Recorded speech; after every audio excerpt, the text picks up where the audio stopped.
Hello friends मु गोविंद पटेल कलाहांडी गोलामुंडा चिचिया सीसीभेली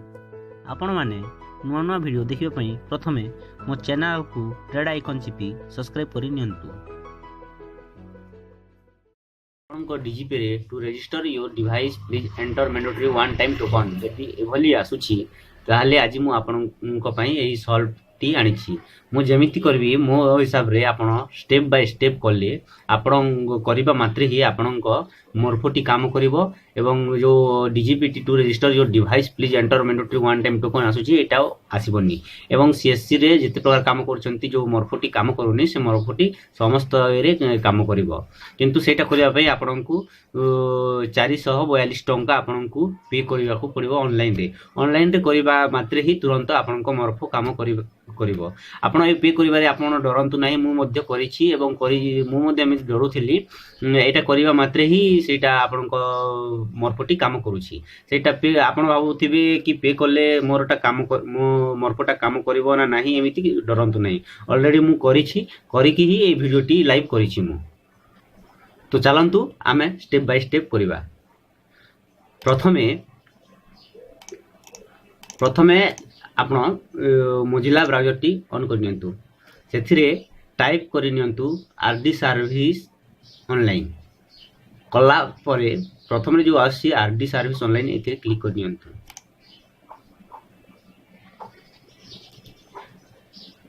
click कला परे एथिरे अछि रजिस्टर नाउ प्रथमे आपणको जीमेल आपणको जो मोरपो अछि मोरपोर पछपटे जो आपणको सीरियल नंबर मॉड्यूल नंबर अछि सेगुडा को आपण रजिस्टर करि नेबा को पड़िबो। तो एटा ओपन हला परे ए टैब टिक आपण बाय आरडी सर्विस एथिरे क्लिक करबा को पड़िबो। क्लिक कला परे आपणको मोरपो पछपटे एमिति मोरपोर ए पछपटे एथि अछि आपणको डिवाइस सीरियल नंबर एटा अछि device serial number a device serial number T आपन को मोरफोर जो पछपटे अछि सेटा को एथिरे टाइप करि नियंतु। तो मु मोर मोरफोर पछपटे थिबा सीरियल नंबर टी मु डाली नउछि।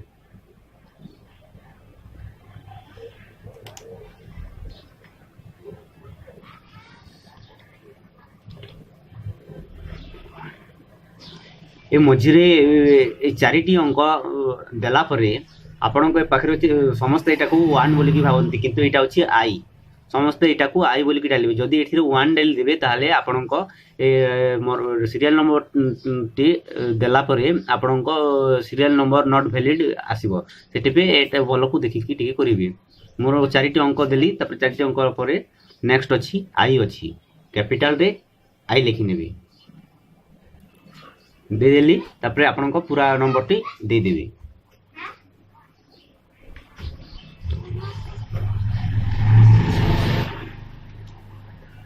दे देली दे देला परे थिले येलो कलर देखो आसंती device is already wait list माने मोर ऑलरेडी एटा होई जाईछि सेति पय वेट लिस्ट माने मोर रजिस्ट्रेशन होई जाईछि सेति पय एटा ऑलरेडी वेट लिस्ट बोली की आछि आपन को एठी ब्लू कलर रे आपन को एठी गुटे आसीबो सेटा माने ए डिवाइस टा करेक्ट डिवाइस बोली की तापरे एठे रे आपन को मॉडल बाछि नेबे एमएसओ 1300 किंतु एमएसओ 1300 ई2 इबिरे आपन को कोटा से मॉडल टा बाछि नेबे मोर 1300 ई2 टा बाछि नेली ऑलरेडी मोर एटा हे जाईछि सेति पय आ मोर आसुनी हला परे एठारे अछि ऐड डिवाइस माने आपण को जदी डबल मोरफो यूज करी काम करछन ताले आ गोटे मोरफो डिवाइस ऐड करि पारि एतिकी डाली सैला परे ए ऐड चार्ट रे आपण क्लिक करबा पड़िबो क्लिक कला परे आपण को पाखरे रजिस्ट्रेशन हे जिवो आपण को जीमेल परे आपण को जीमेल देबे तापरे आपण को पासवर्ड देबे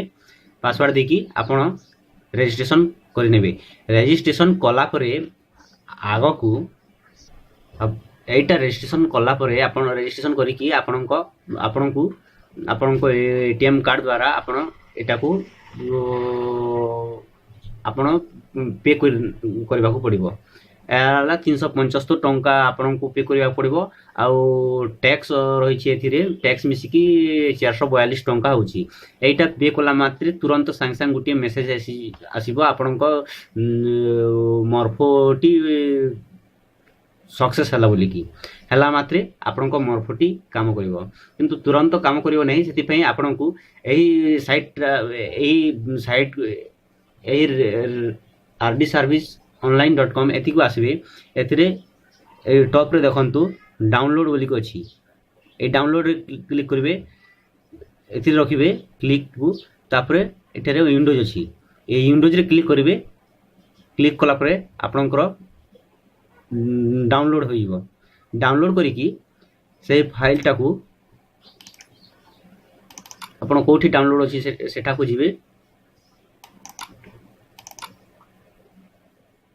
और ए डाउनलोड अछि एथि रखंतु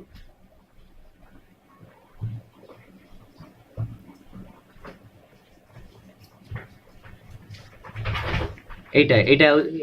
डाउनलोड हला एटा डाउनलोड हला परे एथि राइट क्लिक करिकी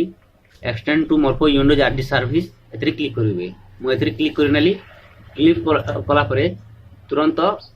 एही फोल्डर टी ए फोल्डर रे परिणत हो गला जिप फाइल टी देखंतु मॉर्फो विंडोज आरडी सर्विस 2.01.131 ए फोल्डर टा ए पाखरे देखंतु सेम सही मॉर्फो विंडोज सर्विस 2.01.13 एटा तबरे एटा को क्लिक कर नेबे क्लिक कला परे एटा को राइट क्लिक करबे ओपन करी के फोल्डर को ए मॉर्फो ए जो एटा अछि एथिरे राइट क्लिक करी की रन एडमिनिस्टर रे क्लिक करिवे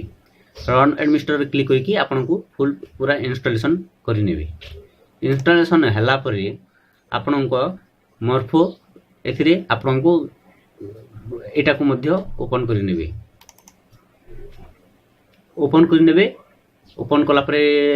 ए आरडी सर्विस ए पाखरे अछि ए आरडी सर्विस रे क्लिक कर नेबे एवं जो ऑप्शन भी आसिले सेटा को ओके करिवे डिवाइस इंफॉर्मेशन को आसीबे सेतिर मध्ये ओके करिवे तापर कैप्चर रे आसीबे सेतिर मध्ये ओके करिवे तापर ए टैब को क्लोज कर नेबे हां किंतु आउ गुडी कथा जदी आपण डीजी पे जो आपण ता आगरु मॉर्फो जो सॉफ्टवेयर इंस्टॉल करथिले जदी आपण न जानि कि जदी अनइंस्टॉल कर देथिबे किंतु आपण को पाखे जो पुराना माने पछ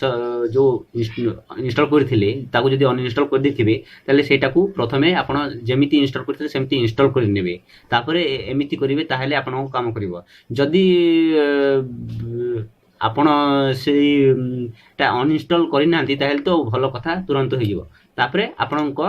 एति कि हला परे आपण को पीसी को रिस्टार्ट कर नेबे मोर रिस्टार्ट हो गला रिस्टार्ट कला परे तुरंत आसी कि आपण डीजीपी रे चेक करिवे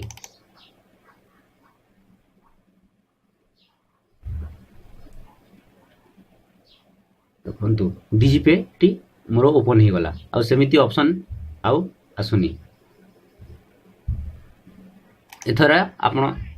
लॉगिन करि परिबे